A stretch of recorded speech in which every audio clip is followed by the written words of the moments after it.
Hello दोस्तों, आप सभी का स्वागत है आपके अपने परिवार द लॉजिकल साइंस में। मैं हूं आलोक सिंह आतिश और आज के इस वीडियो सेशन में हम लोग बात करने वाले हैं आरआरबी एनटीपीसी एग्जाम में पूछे जा रहे साइंस क्वेश्चन के एनालिसिस की। जी हाँ दोस्तों, आज के इस सेशन में हम लोग 8 जनवरी 2021 को जो एनटीपीसी का पेपर हुआ है तो उसके दोनों शिफ्ट में जो भी साइंस क्वेश्चन आए हैं उसका डिस्कशन करेंगे। हाँ, हम लोग थोड़ा सा डिले चल रहे हैं क्योंकि एनटीपीसी का एग्ज़ाम आपका 9 जनवरी को भी हुआ है, 10 जनवरी को भी हुआ है और 11 जनवरी को भी हुआ है, तो दिक्कत की कोई बात नहीं है। इस सेशन के बाद जो हम लोग का अगला सेशन होगा उसमें हम लोग पिछले तीनों डेट में जो भी साइंस के क्वेश्चन आए हैं उसको डिस्कस कर लेंगे। फिलहाल आइए आज की इस सेशन की शुरुआत करते हैं और देखते हैं एग्जाम रेलेवेंट क्या कुछ सीख पाते हैं। अब हम लोग अपने क्वेश्चन की बात कर लेते हैं जो आपके एग्जाम में पूछे जा रहे हैं। आपका जो पहला क्वेश्चन है जो आपसे पूछा गया है, बड़ा ही आसान सा सवाल। क्या पूछा गया है सर कि प्रकाश संश्लेषण की प्रक्रिया में किस गैस का प्रयोग किया जाता है। मेरे मित्र, आप सबों को पता है कि प्रकाश संश्लेषण की प्रक्रिया किस में होती है, तो सर पौधे में होती है। क्यों होती है, तो सर पौधा जो है वो स्वपोषी जीव है क्योंकि अपना भोजन ये खुद बनाता है। तो आप सबों को मालूम है कि प्रकाश संश्लेषण की प्रक्रिया जो है वो किस में होती है, पौधा में होती है। और पौधा इस प्रक्रिया के द्वारा क्या करता है, अपना भोजन तैयार करता है। भाई मेरे ये बताओ कि प्रकाश संश्लेषण की प्रक्रिया में किस किस चीज़ की ज़रूरत होती है। तो आप सभी कहते हैं कि सर प्रकाश संश्लेषण की प्रक्रिया में पौधा एटमॉस्फेयर से यानी कि वायुमंडल से क्या लेता है, कार्बन डाइऑक्साइड गैस लेता है। साथ ही साथ मिट्टी से क्या लेता है सर, मिट्टी से जल और खनिज लवण लेता है, यानी कि वाटर और मिनरल्स लेता है। मेरे मित्र, आप यहाँ पे देख रहे हैं कि प्रकाश संश्लेषण की प्रक्रिया के लिए क्या क्या जरूरी है, तो सर कार्बन डाइऑक्साइड जरूरी है और मिट्टी से क्या जरूरी है सर, पानी और खनिज लवण। कार्बन डाइऑक्साइड आपका क्या है सर, गैस है। तो जाहिर सी बात है जो आपसे क्वेश्चन पूछा जा रहा है प्रकाश संश्लेषण की प्रक्रिया में किस गैस का प्रयोग किया जाता है, तो आप क्या कहेंगे, सर कार्बन डाइऑक्साइड गैस का प्रयोग किया जाता है। तो आपके इस क्वेश्चन का सही आंसर क्या हो जाएगा, सर CO2 हो जाएगा। आप सभी के मन में ये ख्याल आ रहा होगा कि सर ये प्रकाश संश्लेषण की प्रक्रिया में क्या होता है। तो मेरे मित्र, प्रकाश संश्लेषण की प्रक्रिया में कार्बन डाइऑक्साइड के 6 मॉलिक्यूल्स और पानी के 12 मॉलिक्यूल्स एक दूसरे के साथ सूर्य प्रकाश और क्लोरोफिल की उपस्थिति में, एक दूसरे के साथ सूर्य प्रकाश और क्लोरोफिल की उपस्थिति में क्या करते हैं सर, रिएक्ट करते हैं, अभिक्रिया करते हैं और क्या बना लेता है सर, C6H12O6 यानी कि ग्लूकोज बना लेता है। और साथ ही साथ क्या करता है सर कि 6H2O आपका 6 मॉलिक्यूल्स पानी का रिलीज करता है और 6 मॉलिक्यूल्स आपका ऑक्सीजन का रिलीज करता है।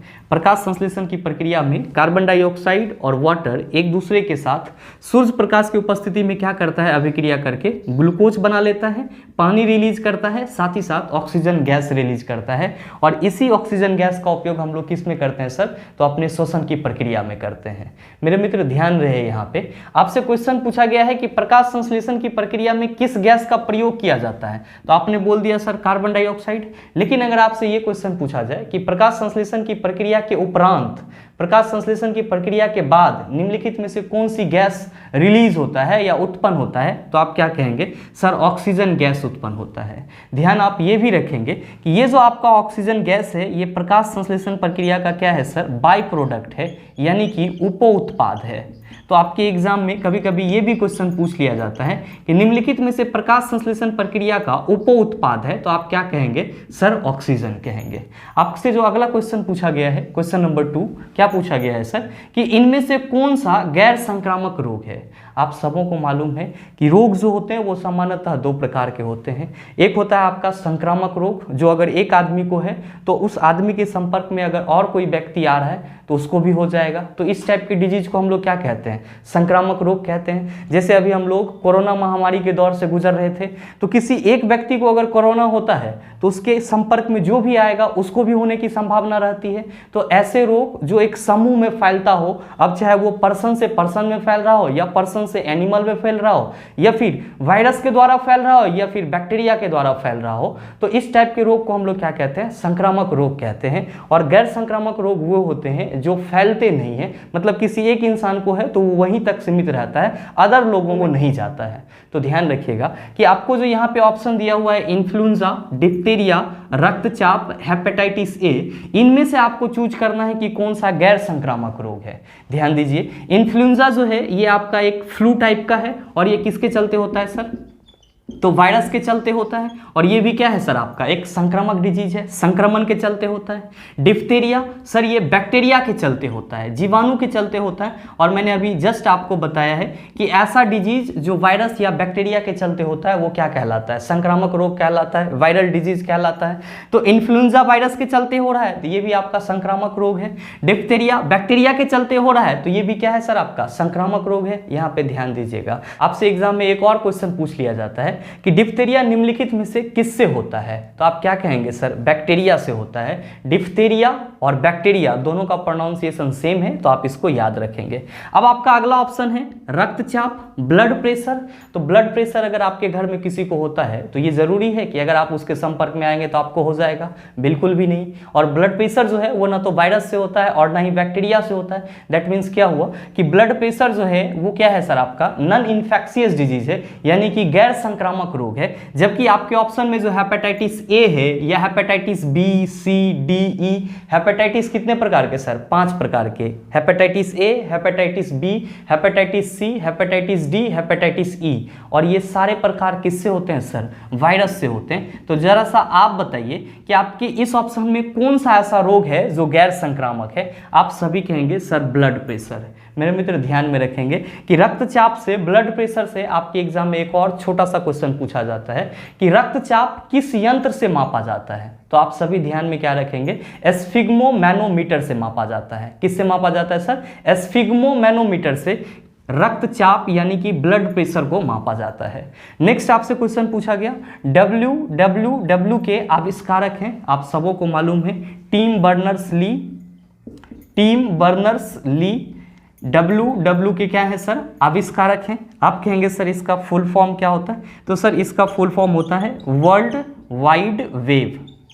डब्ल्यू का फुल फॉर्म क्या होता है सर, वर्ल्ड वाइड वेव। और इसके आविष्कारक सर कौन है, तो टिम बर्नर्स ली। आपसे अगला क्वेश्चन पूछा गया है, राष्ट्रीय विज्ञान दिवस कब मनाया जाता है। आप सभी ध्यान में रखेंगे कि सर राष्ट्रीय विज्ञान दिवस प्रत्येक फरवरी के 28 फरवरी को मनाया जाता है। और हाँ, अगर आपसे आपके एग्जाम में ये क्वेश्चन पूछ लिया जाए कि 28 फरवरी 2020 को जो आपका राष्ट्रीय विज्ञान दिवस मना है उसका थीम क्या था, तो आप क्या कहेंगे सर, तो आपका जो 28 फरवरी 2020 को राष्ट्रीय विज्ञान दिवस मना है उसका थीम था women in science, women's in science. आप इस चीज को भी ध्यान में रखेंगे। और राष्ट्रीय विज्ञान दिवस प्रत्येक वर्ष कब मनाया जाता है, तो सर 28 फरवरी को मनाया जाता है। एक बार वीडियो को पॉज करके आप चाहें तो इन सारे पॉइंट को नोट डाउन कर सकते हैं, फिर और भी क्वेश्चन है उसका भी डिस्कशन कर लेते हैं। बात करते हैं अगले क्वेश्चन की।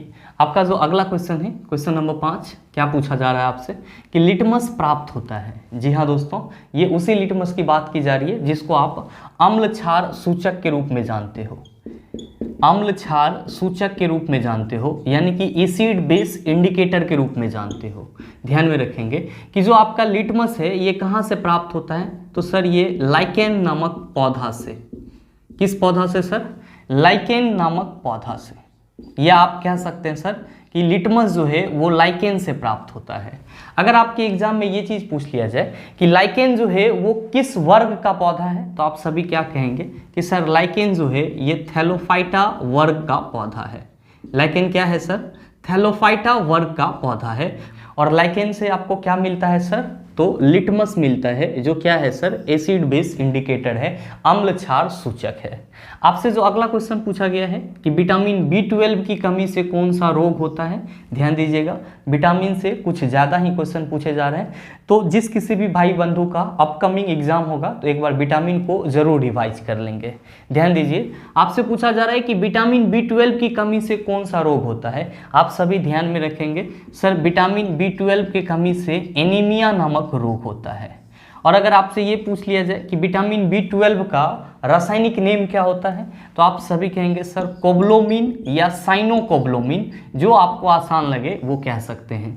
विटामिन B12 का रासायनिक नाम कोबलोमिन या साइनोकोबलोमिन। इसकी कमी से कौन सा रोग होता है? तो सर एनीमिया रोग होता है। मेरे मित्र ध्यान में रखेंगे, अगर आपसे ये पूछ लिया जाए कि निम्नलिखित में से कौन सा विटामिन आपका जल में घुलनशील होता है और आपके ऑप्शन में बी रहे, तो आप किसको टिक करेंगे? तो ध्यान में रखेंगे कि विटामिन जो होता है आपका वो दो प्रकार का होता है।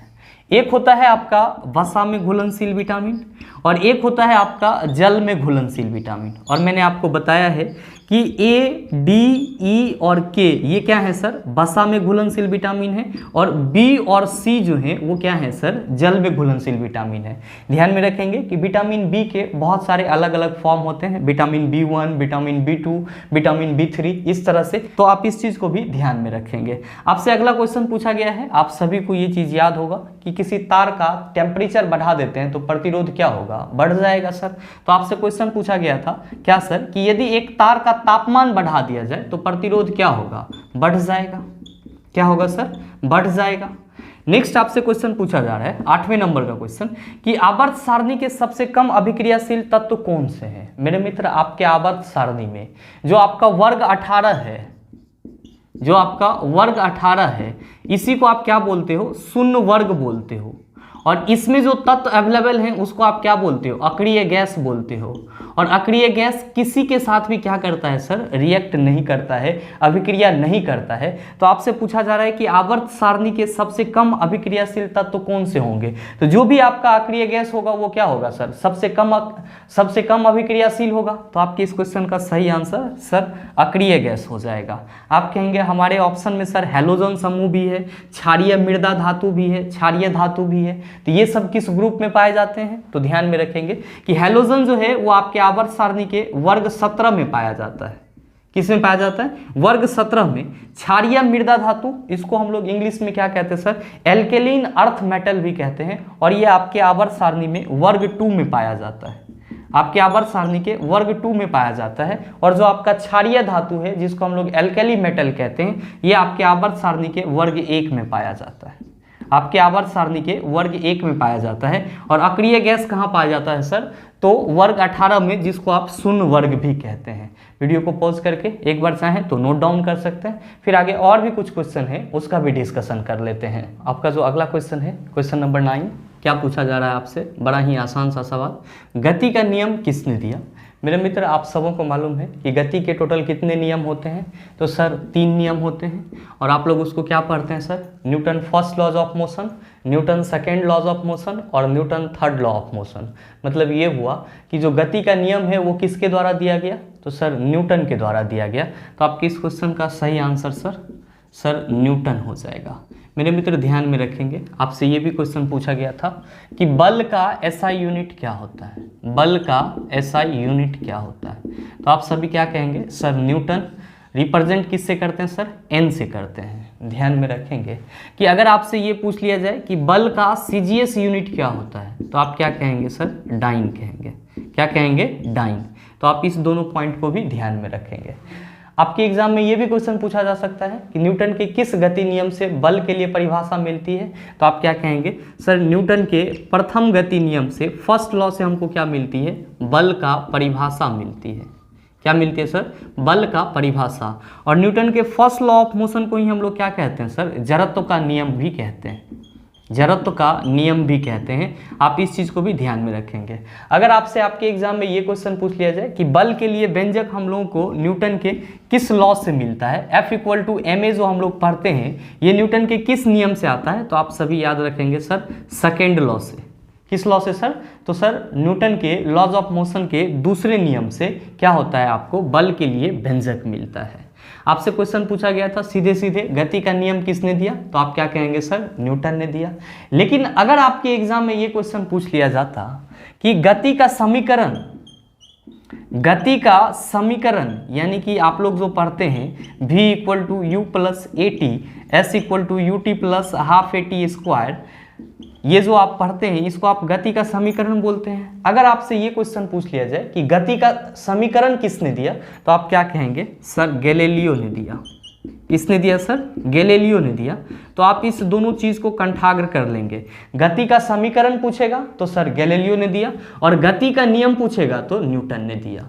नेक्स्ट आपसे क्वेश्चन पूछा है फादर ऑफ कंप्यूटर, बहुत ही आसान सा सवाल है, बचपन से रटते आ रहे हैं सर, चार्ल्स बेबेज। कौन है सर? Charles Babbage. आपका अगला क्वेश्चन था फॉरट्रेन का फुल फॉर्म क्या होता है? तो आप सभी ध्यान में रखेंगे कि सर फॉरट्रेन का फुल फॉर्म फॉर्मूला ट्रांसलेशन होता है। क्या होता है? Formula translation. नेक्स्ट आपसे क्वेश्चन पूछा गया, क्वेश्चन नंबर 12। क्या क्वेश्चन पूछा गया है? अम्ल और क्षार में क्या समानता है? आपका पहला ऑप्शन है दोनों स्वाद में तीखे होते हैं, दूसरा ऑप्शन है दोनों का पीएच मान 7 से कम होता है, तीसरा है दोनों का प्रयोग खाद्य संरक्षक के रूप में किया जाता है, और आपका चौथा ऑप्शन है जब दोनों को जल में मिलाया जाता है तो उसमें क्षेपीय अभिक्रिया होती है। और आपसे क्वेश्चन पूछा जा रहा है कि अम्ल और क्षार में क्या समानता है? मेरे मित्र थोड़ा सा ऑप्शन पे ध्यान दीजिएगा। आपके पहले ऑप्शन में कहा जा रहा है कि दोनों स्वाद में तीखे होते हैं, जो कि बिल्कुल ही गलत है। क्यों गलत है सर? तो आप सबों को मालूम है कि अम्ल का स्वाद कैसा होता है? तो सर खट्टा होता है, और क्षार का स्वाद कैसा होता है? तो सर तीखा होता है। जबकि आपके ऑप्शन में कहा जा रहा है दोनों स्वाद में तीखे होते हैं, तो ये समानता तो नहीं होगी सर। नेक्स्ट है दूसरे ऑप्शन में दोनों का पीएच मान 7 से कम होता है, ये भी सर आपका गलत है। क्यों? क्योंकि अम्ल का पीएच मान जो होता है वो 7 से कम होता है, लेकिन भस्म का पीएच मान क्या होता है सर? 7 से ज़्यादा होता है, और जो उदासीन होते हैं उसका कितना होता है? 7 होता है। तो आपका बी ऑप्शन भी समानता नहीं है। तीसरे ऑप्शन में है कि दोनों का प्रयोग खाद्य संरक्षण के रूप में किया जाता है, या खाद्य संरक्षक के रूप में किया जाता है, फूड प्रिजर्वेटिव के रूप में किया जाता है। तो मेरे मित्र अम्ल का उपयोग फूड प्रिजर्वेटिव खाद्य संरक्षक के रूप में किया जाता है, जबकि क्षार का नहीं किया जाता है। जैसे कि आप अभी होटल वगैरह में जाते हो तो जो प्याज आपको देता है खाने के लिए वो क्या रहता है सर? विनेगार में डाला हुआ रहता है, और विनेगार में क्या होते हैं सर? एसिटिक एसिड होते हैं। तो आप ये कह सकते हैं कि सर अम्ल का प्रयोग खाद्य संरक्षक के रूप में किया जाता है, लेकिन क्षार का नहीं। तो आपका ऑप्शन सी भी क्या हो गया सर? गलत हो गया। नेक्स्ट कहा जा रहा है ऑप्शन नंबर डी में कि जब दोनों को जल में मिलाया जाता है तो उसमें क्षेपीय अभिक्रिया होती है। बिल्कुल ही सही बात है सर। अम्ल हो या क्षार हो, जब आप उसको वाटर में मिलाएंगे तो क्या होगी सर? जैसे ही आपका अम्ल या क्षार जल से अभिक्रिया करेगी तो ये क्या करेगी सर? ऊष्मा को रिलीज करेगी। और आप सभी ध्यान में रखेंगे कि ऐसी अभिक्रिया जिसमें आपका ऊष्मा क्या हो सर? उत्पन्न हो। ऐसी अभिक्रिया जिसमें आपका ऊष्मा क्या हो? उत्पन्न हो, उसको आप क्या कहेंगे सर? ऊष्माक्षेपी अभिक्रिया कहते हैं। क्या कहते हैं सर? ऊष्माक्षेपी अभिक्रिया। और ऐसी अभिक्रिया जिसमें ऊष्मा का क्या हो सर? शोषण हो, मतलब क्या कि बिना ऊष्मा के वो अभिक्रिया हो ही नहीं पाए, तो उस अभिक्रिया को आप क्या कहेंगे सर? ऊष्मा शोषी अभिक्रिया कहेंगे। तो आपके ऑप्शन डी में जो दिया जा रहा है कि जब दोनों को जल में मिलाया जाता है तो ऊष्माक्षेपी अभिक्रिया होती है, बिल्कुल ही सही बात है कि अम्ल और क्षार को जब आप पानी के साथ मिलाएंगे तो ये पानी के साथ रिएक्ट करने के साथ साथ क्या करती है? हीट भी प्रोड्यूस करती है, यानी कि ऊष्मा भी उत्पन्न करती है। इसीलिए हम क्या कह सकते हैं कि सर अम्ल और क्षार में जो समानता है वो ऑप्शन नंबर डी हो सकता है। और आपके इस क्वेश्चन का सही आंसर भी क्या हो जाएगा सर? ऑप्शन नंबर डी हो जाएगा। मेरे मित्र उम्मीद करते हैं यहाँ तक के जो भी क्वेश्चन है उसको आप आसानी से समझ पाए होंगे। अब अगर आपको इस टाइप का कोई भी प्रश्न कहीं भी दिखेगा तो उसका जवाब आसानी से दे सकते हैं। और हाँ, उम्मीद ये भी करते हैं वीडियो आपको अच्छा लगा होगा। अगर आपको वीडियो अच्छा लगा तो वीडियो को लाइक कीजिएगा, शेयर कीजिएगा, और चैनल पर नए हैं तो सब्सक्राइब करके बेल आइकन दबा लीजिएगा, ताकि इस तरह के एग्जाम रिलेवेंट वीडियो सबसे पहले आपके पास पहुंचे और आप उसका भरपूर फायदा उठा पाए। मिलते हैं फिर अगले सेशन में, तब तक के लिए best of luck. Thank you. Have a nice day.